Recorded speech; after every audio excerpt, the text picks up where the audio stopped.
Olá pessoal, tudo bem com vocês? Como vocês estão? Basicamente estou aqui nesse vídeo para falar com vocês rapidamente sobre o anarquismo. Bem, de onde veio a palavra anarquismo? Anarquismo vem da palavra grega chamada anarcos, no qual significa ausência de coerção ou ausência de governo. Agora, uma coisa interessante é o quê? Quando nós pensamos em anarquismo, a primeira coisa que nos vem à mente é o quê? Pensar em anarquia é sinônimo de bagunça, de caos, de descontrole. Entretanto, quando falamos de anarquismo como uma doutrina política, não significa que anarquismo seja algo sem nenhum controle, sem nenhum tipo de governabilidade ou, sei lá, algo que seja associado à bagunça, ao baderno. Não.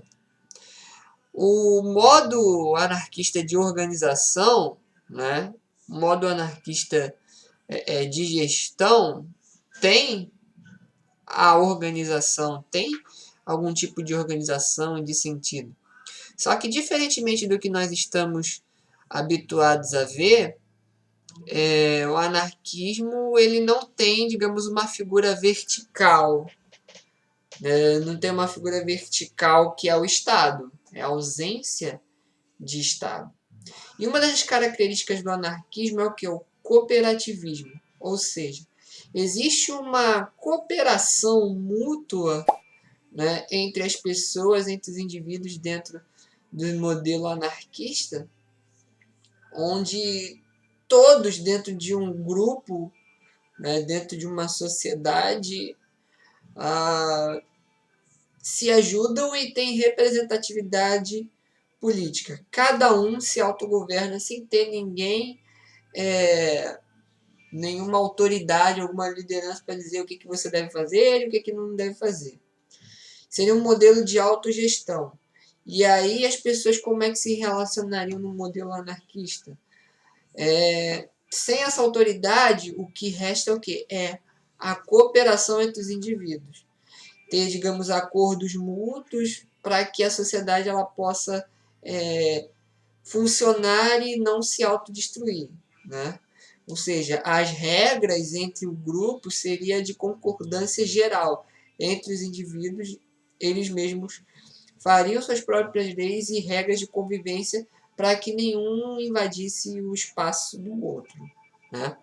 Agora, pelo fato de ter essa ausência de autoridade no anarquismo, muito se ficou associado principalmente ali no século XIX, começo do século XX, a figura do anarquismo ser associado com o niilismo.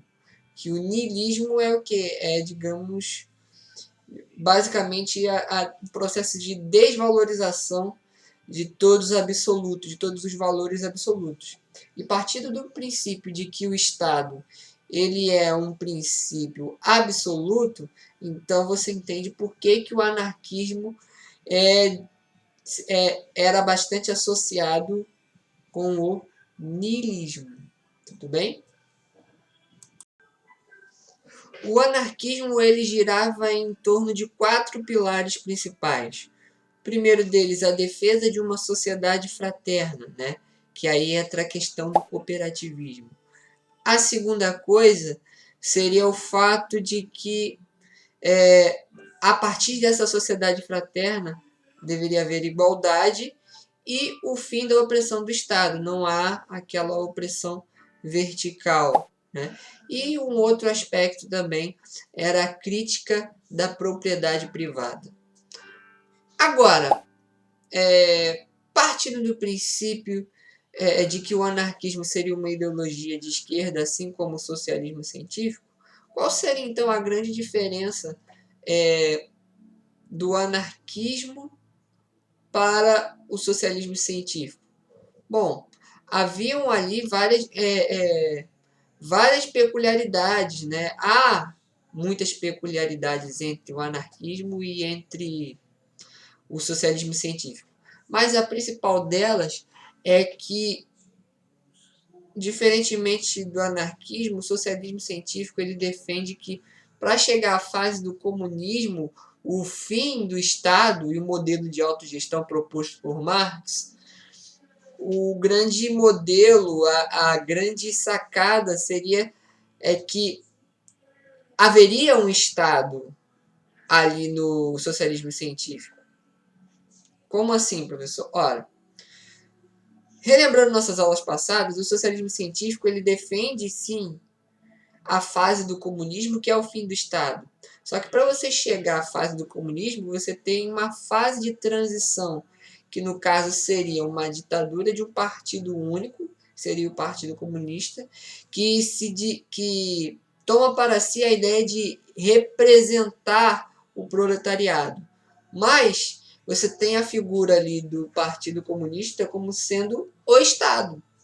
O Partido Comunista no poder é o Estado, representando, no caso, os proletários, e por esse fato eles fazerem ali a transição do modo capitalista para o modo comunista, tendo como esse elemento de transição a fase do socialismo. Que o que seria? Seria o proletariado no poder, de acordo com a teoria do Marx, né? O proletariado no poder toma os bens de produção e conduz, né, a sociedade para a fase do comunismo, que é o fim completo do Estado, a extinção do Estado como autoridade máxima. Já o anarquismo não. O anarquismo ele vai defender uma revolução radical. Não precisa de nenhum Estado para nos conduzir à fase do cooperativismo, da vida comunitária, nada disso. Nós temos que acabar com o Estado de uma vez e implantar diretamente o modelo anárquico. Basicamente seria isso. Agora, chamando só a atenção para vocês, não existem apenas um modelo de esquerda do anarquismo. Existem várias modalidades do anarquismo, como o anarco-individualismo, anarcocapitalismo. Eu já ouvi falar até em anarconazismo, coisa assim bem contraditória, que eu vou disponibilizar depois para vocês. Mas, basicamente, né, nós temos vários tipos de anarquismo.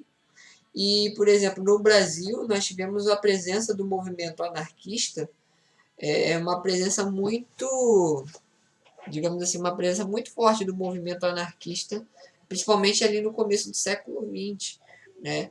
Organizando greves sindicais, greves de operários, num primeiro modelo, uma primeira surto industrial, né? Não diria surto industrial, mas algumas fábricas que haviam ali, principalmente no eixo Rio-São Paulo, diga-se de passagem, São Paulo, voltadas para o café, né? E nós temos ali alguns modelos, né? Algumas células anarquistas que foram trazidas da onde? Da Europa, onde o modelo anarquista dentro dos sindicatos era bastante forte. E por que isso? Porque a maioria dos operários das fábricas ali dessa região, da região sudeste, eram originários da onde? Eram originários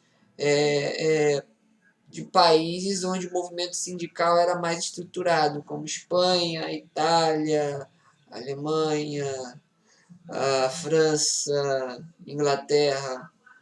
Enfim, o movimento sindical era muito mais estruturado. Então, eles trouxeram as ideias do anarquismo e aplicaram nos sindicatos brasileiros.